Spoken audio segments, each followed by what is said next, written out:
Centrafrique, eh bien Michel Langa qui représente l'association, d'ailleurs c'est le président, l'association Les Amis de la République centrafricaine. Bonjour Monsieur Langa, vous allez bien? Bonjour, ça va. Ça va? Ça va bien pour vous, merci d'avoir accepté notre invitation. Et face à vous, un peu inédit là, la configuration, Monsieur Paul Cyriac Semaporo, qui est ancien dirigeant sportif, karaté. Un club de karaté, ouais, c'est la Fédération nationale de karaté en Centrafrique. Et vous êtes également le représentant des Sans-Voix. Alors messieurs, première question, je vais d'abord m'adresser au président de l'association des Amis de la Centrafrique. D'abord, juste pour planter le décor, les Amis de la Centrafrique, c'est quoi au juste? Alors, ceux qui vous regardent. Les Amis de la République centrafricaine, c'est une association loi 1901. Créée le 21 septembre 2013. C'est récent. Pourquoi? Parce qu'on ne parlait pas de Centrafrique, des événements dramatiques qui se passaient dans notre pays.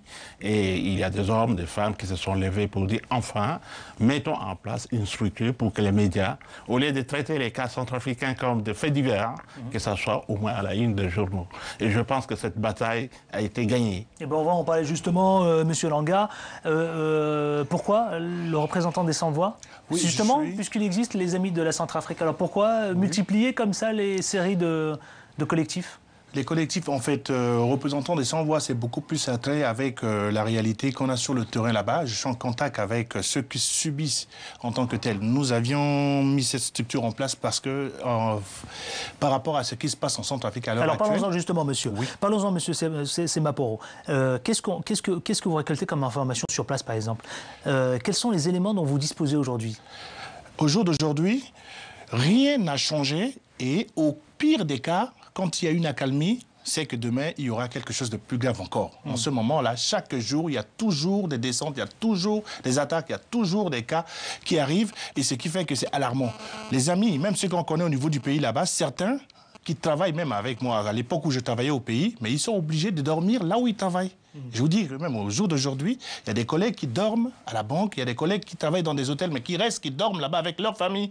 Ils sont obligés de se trouver un petit coin pour dormir, sans compter ceux qui dorment au stade, sans compter ceux qui dorment... Ils ne peuvent plus se rendre chez eux. Enfin, comment? C'est ça? Ils ne peuvent plus rentrer chez eux. Vous êtes en train de me dire... Non, mais c'est très important ce que vous êtes en train de dire ici. C'est-à-dire que l'insécurité, aujourd'hui, elle est au summum. Elle est au summum. Là où on est arrivé, on n'a jamais vécu ça. Et je vous assure, ce que je vous dis là, vous appelez Bangui à n'importe quel... C'est l'alerte rouge. Et puis ça a dépassé même déjà. Nous tombons en disparaître. Les gens, un homme normal ne peut pas marcher dans la rue. Vous marchez dans la rue, vous êtes sûr qu'une balle perdue peut arriver. Hier, il y a eu une grenade qui a été lancée à tout hasard dans le marché Kokoro au kilomètre 5 qui a fait des blessés. Donc à tout bout de champ, vous pourriez être soumis à une attaque quelconque qui peut arriver. Les gens ont peur de voir les gens turbanés, les gens ont peur de voir les militaires tchadiens en train de sillonner. Donc ils se terrent. Ils finissent le boulot, ils dorment sur le lieu de leur travail. Ils appellent le lieu de leur travail l'hôtel. Vous êtes le représentant des Sans-Voix, vous le dénoncez ça aujourd'hui? Je le dénonce. Les gens vous avez le sentiment d'être entendu, mais vous le dénoncez, je suis bien d'accord avec vous. Mais est-ce que vous avez le sentiment d'être, justement comme vous êtes le représentant des Sans-Voix, est-ce que vous avez le sentiment d'être écouté, entendu, suivi? On n'est pas écouté. À partir du moment où les gens n'écoutent que d'autres sphères, c'est les médias qui donnent des informations. On n'est jamais parti vers les gens qui souffrent, ceux qui vivent dans la misère, ceux qui sont dans ces situations de précarité. Là, on leur a jamais posé la question. On ne veut même pas savoir ce qu'eux, ils ressentent. Qu'est-ce qu'ils veulent? Qu'est-ce qu'ils attendent de la communauté? Vous êtes le représentant des Sans-Voix, donc peut-être que vous parlez aussi en leur nom. Voilà, je dis, les gens n'attendent. Les Centrafricains en ont marre en ce moment-là. Ils ne veulent qu'une seule chose, le départ du contingent tchadien de la République centrafricaine. Nous ne pouvons pas. On dit qu'il y a une guerre de religion en Centrafrique. C'est faux, il n'y a pas de guerre de religion. On a toujours cohabité avec nos frères tchadiens, nos frères musulmans, ceux qui sont là en Centrafrique. Certains sont nés en Centrafrique. On a grandi, moi-même dans ma famille, il y a des musulmans qui sont en Centrafrique, qui sont nés. Il y a ma tante qui a fait des enfants avec des musulmans. Ils sont mes cousins directs, ils ne peuvent pas partir comme ça.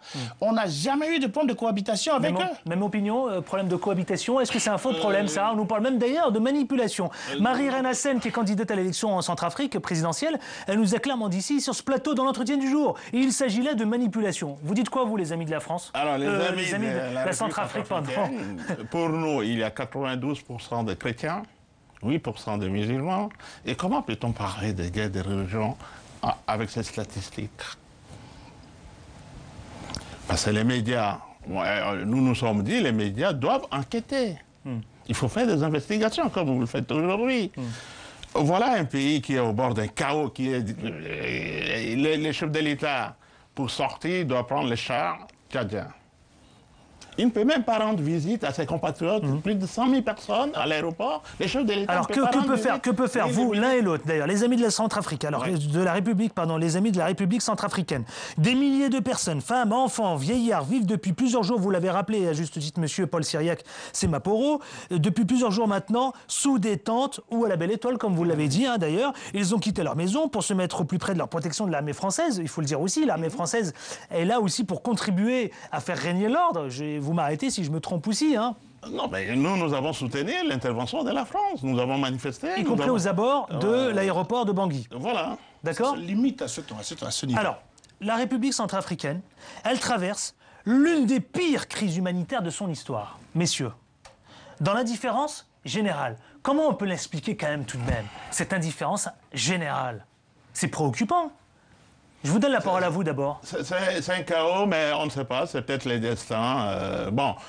Si nos responsables étaient aussi responsables, c'est-à-dire aller prendre le risque d'aller sur le terrain.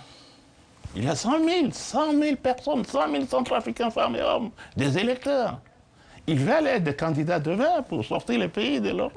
Et ils ne vont pas se présenter pour voir leurs compatriotes dans quelles conditions ces compatriotes vivent. Mais messieurs, excusez-moi, mais moi ça m'interpelle. Je veux dire, cette indifférence, je suis assez sensible à cela. Pourquoi la communauté internationale n'agit-elle pas, monsieur Semaporon? Ce que je vous dis là, c'est ce que vous venez de dire là est alarmant. Imaginez-vous, le conflit en Centrafrique, c'est depuis 9 mois, bientôt 1 an que ça dure. À côté de nous, juste au Soudan du Sud, à peine 2-3 jours d'instabilité. Les Nations Unies ont envoyé plus de 5000 casques bleus là-bas pour essayer d'enrayer, d'endiguer, de sécuriser la population.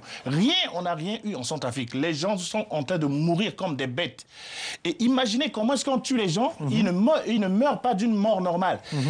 On les ligote, on les égorge, on les tue sauvagement. Même si vous devez mourir, il faut quand même mourir avec un peu d'essence, mais Donc vous déplorez le manque de réactivité, par exemple? Les Nations Unies ne font rien. L'Union africaine n'a même pas vraiment... Donc vous deux, vous déplorez et vous condamnez cette réactivité? Il y a une urgence humanitaire. Même les médecins du monde viennent de réduire son équipe parce qu'il y a l'insécurité. Tant qu'il n'y a pas de sécurité, comment voulez-vous que ces ONG puissent aussi aller travailler? Il y va de la vie de leurs personnels aussi.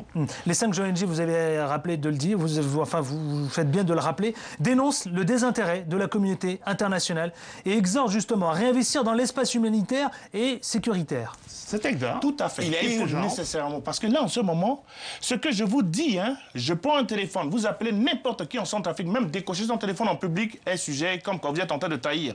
Déjà, si le gouvernement qui se limite seulement à un hôtel. Alors, je vais un peu vous provoquer, messieurs. Oui. Est-ce que l'insécurité, c'est pas justement pour justifier l'inertie internationale?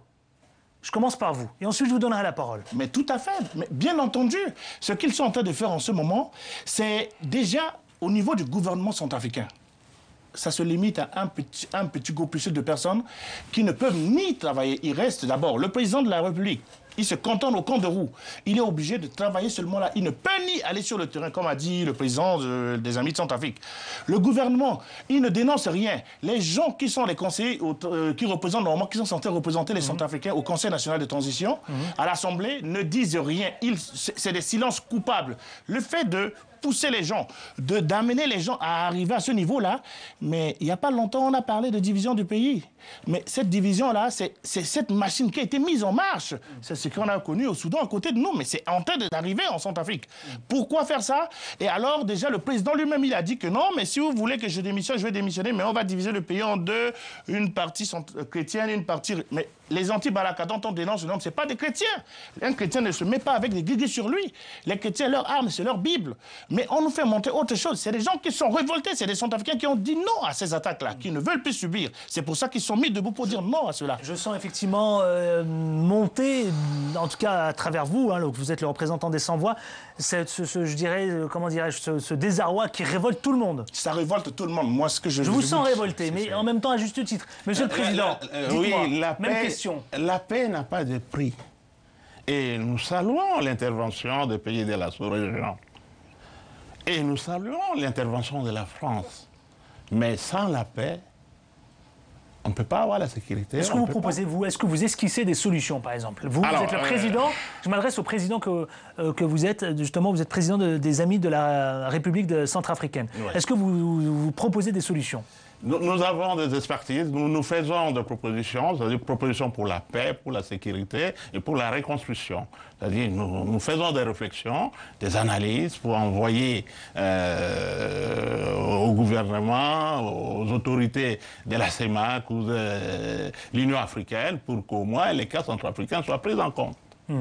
Et vous-même, le représentant des sans-voix? Ce que je suis. Vous, c'est quoi? C'est un travail de terrain? C'est un travail complémentaire complémentaire à ce que Monsieur le Président. Ce que attend le Centrafricain lambda, ce que attend tout Centrafricain à l'heure actuelle. La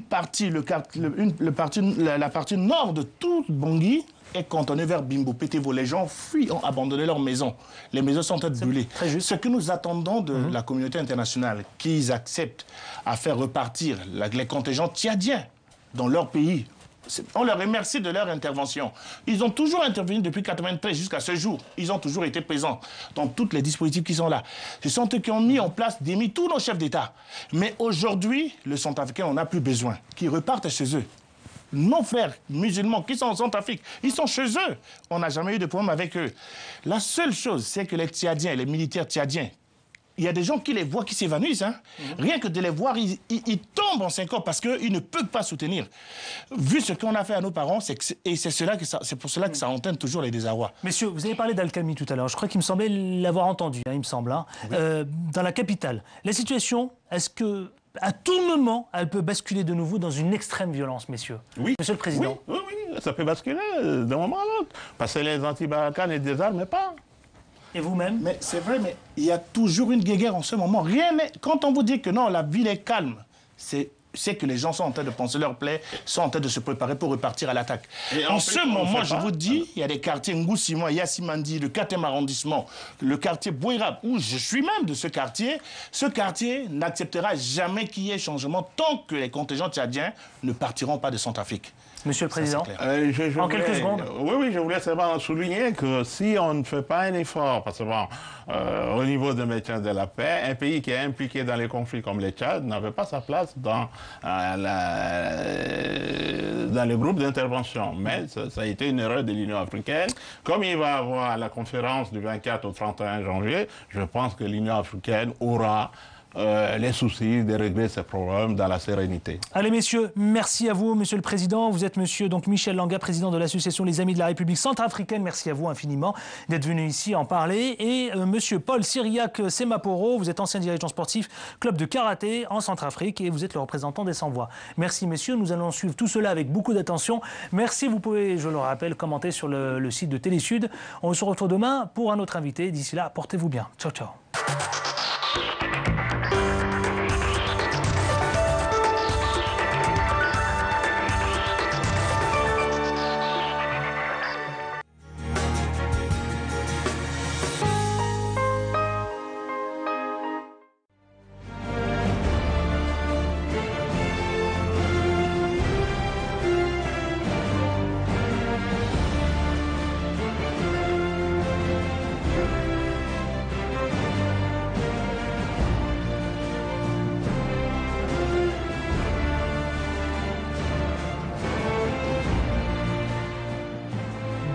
Agriculture, politique, Africa Vision, un rendez-vous à ne pas manquer sur Télésud.